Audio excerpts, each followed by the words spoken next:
Today we're going to talk about dead butt syndrome, and it's a funny name for a pretty serious issue. Our society, we as humans, sit way more than our bodies are designed to sit.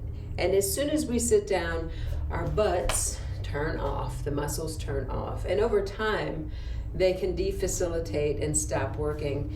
And the muscles that antagonize or balance the glute muscles can get over tight, over strong, and contracted and triggered up.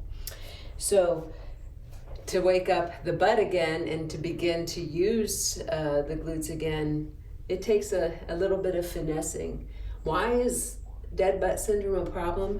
Because our glutes are our forward drivers. Whenever we're taking a step, it's what drives us forward. And you want this nice big bunchy glute to do that.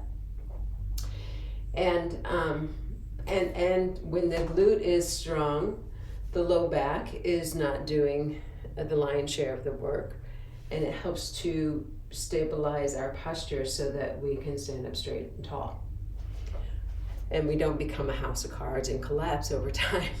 So it's a big deal. So how do we wake up the glutes? How do we ensure that our glutes are firing?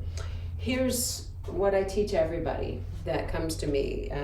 We want to start in the feet and just make sure that you can roll through the feet in a juicy way. And then as you're walking, eyeballs at the horizon, and as you push off, make sure you're pushing off the big toe mound and feel the muscles of the entire posterior chain, the back body, firing. And then take the next step and feel the glute driving you forward so that they're awake. And when you're doing that, you can feel the stretch in the front of the body and waking up and opening these muscles that have a tendency to contract when you sit too much or when you're stressed out. So the glutes help to keep you nice and erect. So that's step one. This is a therapy as well as a test. Do these muscles light up? And then I like bridge because when we lift into bridge, we have to use our glute muscles to do that. So if you're here, if this is as far as you can lift, awesome. But gradually, eventually, you want to get higher and higher and higher without cranking on your low back.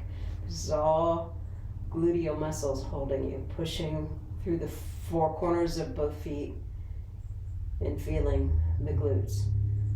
So doing several reps of bridges. There's a lot of alignment cues for the purposes of this video. I can get into some more at another date, but you get the sense for how to make that happen. So a bridge uses both sides of the body. If you want to test to see if one side's weaker, you can always go into a figure four and bridge up with just one leg and see how that goes. You might really be surprised at how defacilitated the glutes are. Make sure you do both sides. You don't want one side to be jealous of the other.